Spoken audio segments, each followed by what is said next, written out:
نحمده ونصلي ونسلم على رسوله الكريم وعلى آله وصحبه أجمعين۔ محترم سامعین، السلام علیکم ورحمۃ اللہ وبرکاتہ۔ کل ہم نے ایک ویڈیو اپلوڈ کی اور 2 دن پہلے بھی اور 2-3 دن پہلے ایک ویڈیو اپلوڈ کی جس کے اندر یزید کے حوالے سے جو اہل سنت کا موقف ہے وہ بیان کیا۔ افراط و تفریط سے پاک یہ صحیح ایک موقف۔ فضل چشتی یہ یزید کی طرفداری کرتا ہے، یزید کے دفاع کرتا ہے، اور پیر نصیر الدین شاہ گولڑا شریف وہ یزید کی آڑ میں حضرت سیدنا جناب معاویہ رضی اللہ ان کے خلاف بات کرتا ہے۔ تو ہم نے ان دونوں ویڈیوز میں دونوں کو جواب دیا۔ اس کے اندر جو ہمیں کچھ سوالات ہوئے اس بارے میں آج حاضر۔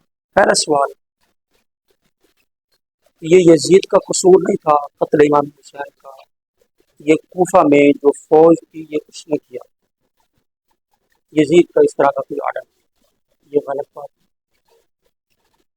ایسے کوئی بات نہیں ہے یار۔ یہ وہ ریاست اسلامیہ ہے جس کے حکمران حضرت عمر فاروق اعظم رضی اللہ تعالیٰ وہ فرمایا کرتے تھے کہ اگر جنگلوں میں کوئی جانور کا بچہ بھی بھوکا پیاسا مر گیا میں اس کا جواب دے دوں۔ آل رسول کا خاندان ذبح کر دیا گیا، یزید اس پر قصوروار ہی نہیں۔ کیا یزید کا یہ حکم نہیں تھا؟ تو پھر ہم سوال کرتے تھے کہ حضرت امام حسین کو راتوں رات مدینہ کیوں چھوڑنا پڑا؟ یہ لوگ تو حضرت امام علی مقام امام حسین رضی اللہ تعالیٰ عنہ کو مدینہ میں بھی شہید کر دینا چاہتے تھے، شہید کر دیے جاتے ہیں امام حسین، لیکن وہ مدینہ سے چلے آئے کہ انہیں رسول کا تقدس کا مانا مکہ شریف میں آ گئے۔ تو مکہ کے اندر جو ہے وہ اتنے مطلب حالات نہیں تھے، وہاں کا گورنر ایسا نہیں تھا، تو پھر دھوکے سے کوفے بلایا گیا اور وہاں پر جا کر امام علی مقام حسین رضی اللہ تعالیٰ عنہ کو شہید کر دیا۔ اور دوسرا، جو پیر نصیر الدین نے بات کی اس کو بھی کئی لوگوں نے پک کیا کہ یزید نے یہ اپنے آپ سے سیکھا تھا۔ یزید کے والد بزرگوار محترم حضرت امیر معاویہ رضی اللہ تعالیٰ انہوں نے، اس میں کوئی شک نہیں، حضرت علی المرتضیٰ سے جنگیں کی ہیں اور اس پر ان کا ایک مطالبہ بھی تھا، اور علماء نے اس درمیان فیصلہ دیا ہے کہ حضرت علی حق پر تھے، حضرت امیر معاویہ رضی اللہ تعالیٰ عنہ وہ اجتہادی خطا پر تھے۔ اجتہادی خطا پر اس لیے کہا کہ وہ چونکہ اصحاب رسول ہیں، ان کی نیتیں، ان کے اعمال درست ہیں، ان کی جو نیت تھی وہ تھی قصاص عثمان، حضرت عثمان غنی رضی اللہ تعالیٰ عنہ کے قتل کا ایک قصاص کیا جائے۔ تو اس وجہ سے جو ہے وہ سارے معاملات بنے تھے۔ اس میں کچھ لوگ ایسے داخل ہو گئے جو بات کو آگے پیچھے کر کے بیان کرنے والے۔ تو بہرحال اس میں ایک فیصلہ اہل سنت کا ایک موقف موجود ہے۔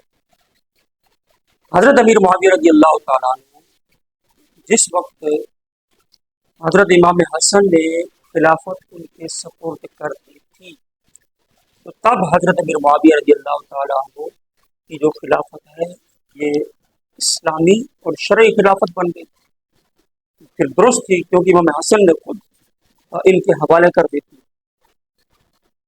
تو اور حضرت امام حسن رضی اللہ تعالیٰ عنہ کی اس خلافت پر آخر وقت تک قائم رہے، اور حضرت امام حسن رضی اللہ تعالیٰ عنہ کے ساتھ ساتھ دیگر اہل بیت نے بھی حضرت امیر معاویہ کے ساتھ بیعت کرنے کی ان کی حکومت کو تسلیم کر دیا تھا۔ اچھا، اور حضرت امیر معاویہ رضی اللہ تعالیٰ عنہ وہ خود کہا کرتے تھے کہ خلافت کے حقدار حضرت علی ہیں، اس بات کو تسلیم بھی کیا کرتے تھے۔ اور حضرت امام حسن رضی اللہ تعالیٰ عنہ حضرت امیر معاویہ کے پاس جایا کرتے تھے، حضرت امیر معاویہ رضی اللہ تعالیٰ عنہ ان کا احترام کرتے، ادب کرتے، ان کو اپنے تخت پہ بٹھاتے تھے اور خود ہاتھ باندھ کر خادموں کی طرح کھڑے ہو جاتے اور خدمت کرتے تھے۔ حضرت امیر معاویہ حضرت امام حسن اور امام حسین رضی اللہ تعالیٰ عنہما کو تحائف بھجوایا کرتے تھے۔ جب حضرت امیر معاویہ کے پاس سیدنا امام حسن مجتبی رضی اللہ عنہ جایا کرتے تھے تو ان کی خدمت کرتے، ان کو تحائف دیتے تھے، وہ ان سے تحائف بھی قبول کرتے تھے، اور ان کے ساتھ ان کا معاملہ جب ٹھیک تھا تو کیا یزید یہ نہیں سیکھ سکا؟ یزید نے اگر اپنے باپ سے سیکھنا تھا تو اہل بیت کا احترام بھی تو سیکھ سکتا تھا، ادب بھی تو سیکھ سکتا تھا۔ اس نے اہل بیت کا ادب، احترام اور اچھی چیزیں نہیں سیکھی، کیا بری چیزیں سیکھی؟